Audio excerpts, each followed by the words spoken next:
Video शुरू करने से पहले ही वार्न कर दे रहा हूँ, जिसने हेडफोन्स नहीं पहने पहन लो, क्योंकि ये वीडियो बकचोदी से भरी होने वाली है और एफए नहीं, फीफा को भर भर के गाली पड़ने वाली है। क्योंकि बहन चोद 2 महीने पहले तुमको प्रॉपर ब्रेक मिला प्लेयर्स को, और उसके बाद 1 महीने की फुटबॉल खिलाने के बाद तुमने उनको इंटरनेशनल ब्रेक पे भेज दिया। बहन चोद, जब मोमेंटम बनता है प्लेयर्स का, टीम डेवलप करना शुरू करती है, उसके बीच में तुम ये इंटरनेशनल ब्रेक घुसेड़ देते हो। हम जैसे फुटबॉल फैंस क्या करें भाई? 15 दिन कैसे निकले हमारे, हमें पता है। और अभी भी अब ये ऐसा लग रहा है ये नेक्स्ट जो 36 आवर्स बचे हुए हैं, पता नहीं कैसे तो निकलेंगे। लेकिन वीडियो शुरू करते हैं। सुस्वागतम, स्वागत है आप सबका 1MUFC पर। और खबर तो सभी ने सुनी ली होगी ना, ब्राजीलियन एफए ने अपने उन प्लेयर्स को 2 मैचेस का बैन दिया है जिन्होंने उनको इंटरनेशनल ड्यूटी पर ज्वाइन नहीं किया था। तो इस सब में घाटा किस किस क्लब का हुआ? लिवरपूल का हुआ, क्योंकि उनका फेबिनियो खेल नहीं सकता, उनका फर्मिनो खेल नहीं सकता। फिर बात आती है मैन सिटी की, तो उनका एडरसन खेल नहीं सकता, उनके मिडफील्ड में फर्नांडिनो खेल नहीं सकता, और अप फ्रंट इकलौता नंबर 9 जो उनके पास है, एब्रियल हीजेस, वो भी नहीं खेल सकता। चेल्सी में Thiago Silva not allowed. But इस सब में फायदा किस क्लब का हुआ? फायदा हुआ डॉनी वैन डे बीक का, फायदा हुआ मैनचेस्टर यूनाइटेड के फैंस का, जो फ्रेड को मिडफील्ड में नहीं देखना चाहते। मतलब क्या यही वो अच्छे दिन है जिसकी बात मोदी जी ने की थी?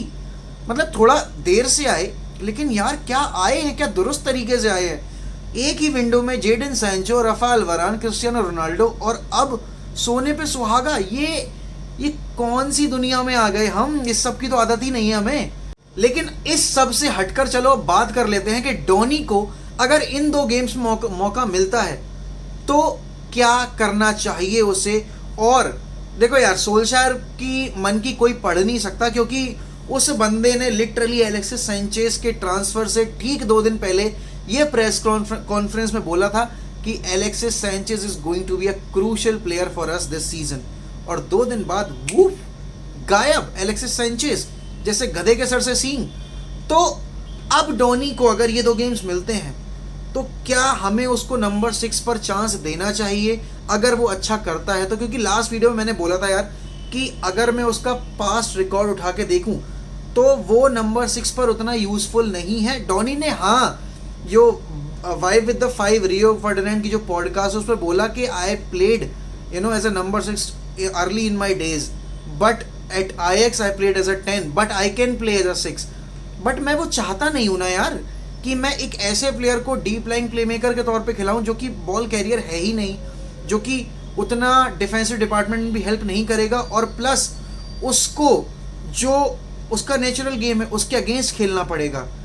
तो डोनी को इन 2 गेम्स में अगर मौका मिलता है तो भाई चाहे जैसे भी खेलो, इतना मतलब करो कि फील्ड पर सोल्शायर को दिखे कि हाँ, this guy is better than Fred.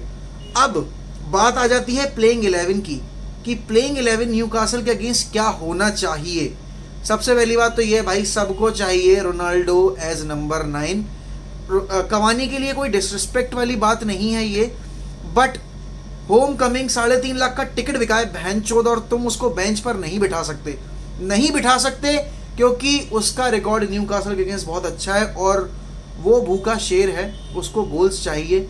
उसने एक रीज़न की वजह से यूवेंटस छोड़ी और वो एक रीज़न की वजह से वापस आया है प्रीमियर लीग में, तो he is more हंग्रियर then ever. तो अब बात ये आती है कि राइट विंग और लेफ्ट विंग कौन खेलेगा। मार्शल ने अभी रिसेंटली में स्कोर किया है फ्रांस के लिए, तो सोल्शायर बहुत चाहता है मार्शल को, लेकिन क्या मैं सेंचो के ऊपर मार्शल को स्टार्ट दूंगा? एब्सोल्युटली नॉट, क्योंकि मार्शल कभी ट्रैक बैक नहीं करता, कभी डिफेंसिव साइड में जो गेम की है उसमें कभी हेल्प नहीं करता टीम को।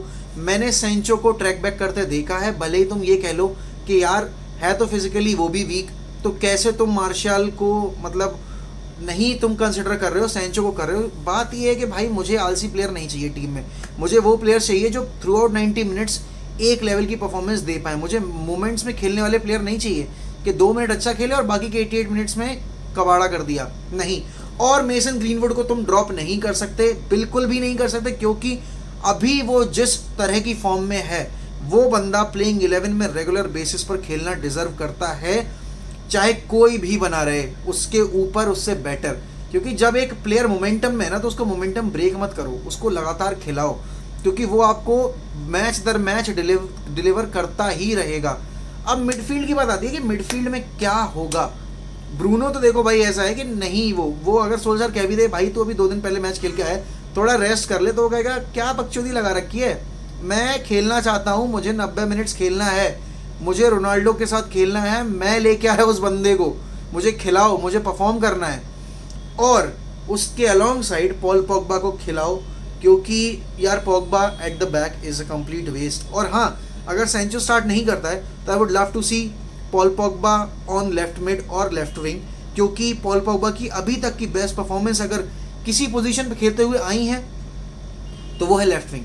लेकिन अगर रैशफोर्ड आ जाएगा जब, तो मैं पॉगबा को उस पोजीशन पे नहीं खिलाऊंगा, क्योंकि भाई मुझे चाहिए पेस आगे, मुझे चाहिए डायरेक्टनेस। और पॉगबा को अगर मैं सिंगल पिवट में रखता हूँ मैटिच को, तो पॉगबा और ब्रूनो का मुझे अपफ्रंट चाहिए पेयर, क्योंकि this midfield is world class, this front 5 is world class. कोई हमें ये कह नहीं सकता कि इसके आगे कोई और टीम स्टैंड कर सकती है। बस बात यही है कि मोमेंटम की बात है, कंसिस्टेंसी की, अगर वो नहीं है टीम में तो बहुत ज़्यादा दिक्कत होने वाली है, क्योंकि आपके पास अब कोई बहाना बचेगा नहीं, आपको हर गेम एक ही लेवल पे खेलना पड़ेगा और हर मैच में इम्प्रूव करना पड़ेगा, क्योंकि आपके पास प्लेयर्स की अगर मैं बात करूँ बहुत अच्छे प्लेयर्स हो चुके हैं ऑलरेडी। फिर डिफेंस, और देखो सिंगल पिवट की मैं बोल तो रहा हूँ, लेकिन मैं चाहता हूँ कि डॉनी को चांस मिले, तो डॉनी अलॉन्ग साइड मैकटोमिने या मैटिच कोई भी खिला लो। और अगर डबल पिवट खेल रहे हैं तो सेंचो को रेस्ट दो, क्योंकि अभी वो नॉक लेके आया है और एकदम से पुश करना अच्छा नहीं रहेगा। पॉगबा को लेफ्ट विंग खिलाओ, ब्रूनो को एज अ नंबर 10 खिलाओ, ग्रीनवुड को राइट विंग डालो, और रोनाल्डो को नंबर 9 खिलाओ ही खिलाओ। भले ही वो 60 मिनट खेले, जितना भी खेले, लेकिन उसको स्टार्ट दो, क्योंकि old Trafford is waiting for their son. उनको चाहिए रोनाल्डो की प्रेजेंस फर्स्ट 11 में। कोई फ़र्क नहीं पड़ता वो कैसा खेलेगा अपने फर्स्ट मैच में, क्योंकि वो रोनाल्डो है भाई, कुछ नहीं भी करेगा तो भी कुछ कर जाएगा। फिर बैक 4 भाई सिंपल है, वरान को खिलाओ, मैगवायर को खिलाओ, लूक शॉ को खिलाओ, वैन बिसाका को खिलाओ, और डेविड डे गीया को गोल में स्टार्ट करो, डीन हेंडरसन को मत करो। ये मेरी प्रेडिक्टेड 11 है। मैं चाहता हूँ कि यही खेले, क्योंकि ये हमारी बेस्ट टीम है। डीन हेंडरसन को आगे मौके मिलते रहेंगे, लेकिन अभी जिस तरह की फॉर्म में है डेविड, उसको ड्रॉप मत करो भाई, क्योंकि एक गोलकीपर के लिए सबसे इंपॉर्टेंट है कॉन्फिडेंस पे खेलना। और अगर आप उसको अभी करंट रन ऑफ फॉर्म के बेसिस पे ड्रॉप करोगे, जो कि बहुत अच्छी फॉर्म है, तो आप एक अच्छे मैनेजर नहीं कहलाओगे। आपको तब ड्रॉप करना चाहिए था जब ज़रूरत थी ड्रॉप करने की, लेकिन अगर अब आप उसको डीन के आ जाने के बाद अगर ड्रॉप करते हो तो बहुत ही गलत डिसीजन होगा। लेकिन इस सब के बीच हम ये तो भूल ही गए कि भाई हम थोड़ा अपने ओपोनेंट के बारे में भी तो स्टडी कर लें, क्योंकि उनके पास कैलम विल्सन है, काफ़ी डायरेक्ट प्लेयर है, गोल थ्रेट है ऑब्वियसली, आई मीन मैक्सवेल है, सेंट, तो उसकी जो ट्रिकरी है आगे बहुत ज़्यादा परेशान करने वाली है, और उसके लिए हमें हमारे फुल बैक्स को बहुत अलर्ट रहना पड़ेगा, और हमें काउंटर की सिचुएशन में बहुत ही ज़्यादा सतर्क रहना पड़ेगा, क्योंकि आप न्यूकासल के अगेंस्ट विद पोजेशन खेलोगे, और जब आप विद पोजेशन खेलते हो तो आप उतनी अच्छी टीम नहीं हो। ये सबको पता है कि यूनाइटेड विद पोजेशन वो टीम नहीं है जो यूनाइटेड काउंटर पे है। तो आपको अब अपना गेम इंप्रूव करना पड़ेगा, और जब रोनाल्डो आपकी टीम में आ गया है तो आपके लिए एक सेंटर फिगर है आपके ओपोनेंट बॉक्स में, जिसको आपको टारगेट करना है। तो आपको अपने क्रिएटिव डिपार्टमेंट बहुत ही शार्प होना पड़ेगा, क्योंकि रोनाल्डो के रन्स को पिक करने के लिए पॉगबा को एक्टिव रहना पड़ेगा, ब्रूनो को एक्टिव रहना पड़ेगा। और रोनाल्डो के आने से सबसे अच्छा, मतलब सबसे ज़्यादा भला किसका हुआ है पॉगबा का, क्योंकि उसके तो भाई वारे न्यारे हो गए, उसके बॉल्स को, थ्रू बॉल्स को सपोर्ट करने वाला एक प्रॉपर नंबर 9 मिल गया। मतलब पहले कवानी था, लेकिन अब रोनाल्डो मिल गया, जो कि नेक्स्ट लेवल है। वो जो काम एम्बापे करता था फ्रांस में, अब वो रोनाल्डो करेगा उसके लिए। और रोनाल्डो में और एम्बापे में ज़मीन आसमान का फ़र्क है, क्योंकि रोनाल्डो उन हाफ चांसेस को भी कन्वर्ट कर सकता है जो एम्बापे स्पॉइल करता था। तो अब देखने वाली बात ये होगी कि पॉगबा के जो स्टैट्स रहेंगे अब आने वाले गेम्स में, वो कितना इन्फ्लुएंस करते हैं पूरी टीम की परफॉर्मेंस पे। क्योंकि ब्रूनो से तो मैं एक ही चीज़ एक्सपेक्ट करता हूँ, गोल्स एंड असिस्ट। मैं डिफेंसिव वर्क रेट पे उसको जज नहीं करता, क्योंकि वो बंदा ना भी करे तो भी वो मुझे हर गेम वीक इतना दे रहा है जिससे मैं सेटिस्फाइड हूँ। लेकिन Pogba as a deep line playmaker अगर खेल रहा है तो उससे मैं हर एक चीज़ एक्सपेक्ट करता हूँ। हाँ ठीक है, उसका डिफेंसिव वर्क रेट इतना नहीं है, लेकिन उसको तुम कवर अप करो, उसको तुम कवर अप करो चांसेस क्रिएशन में, उसको तुम कवर अप करो अपने कमिटमेंट में, क्योंकि जब आप कमिटेड रहते हो थ्रू आउट द गेम तो आप पे उंगलियां नहीं उठती। लेकिन अगर आप कमिटेड नहीं हो गेम में तो लोग आपको जज करेंगे, और जज करना बनता भी, because you are playing for Manchester United and you need to deliver. मैं प्राइस टैग की तो बात कर ही नहीं रहा, but given the fact that you are a world class player, you need to perform and you need to perform on a regular basis. तो comments में बताइए कि आपके हिसाब से प्लेइंग 11 क्या रहेगी, और क्या डोनी के पास अच्छा मौका है इस प्लेइंग 11 में अपनी जगह बनाने का, क्योंकि बकचोदी बहुत हो चुकी। 75,000 फैंस वीवा रोनाल्डो जब गाएंगे ना तो न्यूकासल की पतलून गीली हो जाएगी, और लिटरली ये हो जाएगी, क्योंकि लीड्स के अगेंस्ट सबने देखा कि ओल्ड ट्रैफर्ड क्या कर सकता है, स्ट्रेटफोर्ड एंड क्या कर सकता है, क्योंकि वो एक गोल जाने के बाद जो कमबैक था भाई, धागे खोल दिए हमने। और इसी तरह की फुटबॉल हम देखना चाहते हैं रेगुलर बेसिस पे। तो कमेंट्स में बताइए कि आपके हिसाब से प्लेइंग 11 क्या रहनी चाहिए, और जिन्होंने इस चैनल को सब्सक्राइब नहीं किया है प्लीज़ करिए, सपोर्ट करो यार, बहुत टाइम लगता है यार बनाने में कंटेंट, बकचोदी मत करो, जल्दी जल्दी सब्सक्राइब कर लो और अपने दोस्तों को भी बताओ। और अगर आर्सेनल फैंस हैं तो उनको इस पेज में मत भेजना, क्योंकि बहुत बेइज्जती होती है आर्सेनल की इस पेज पे, ठीक है।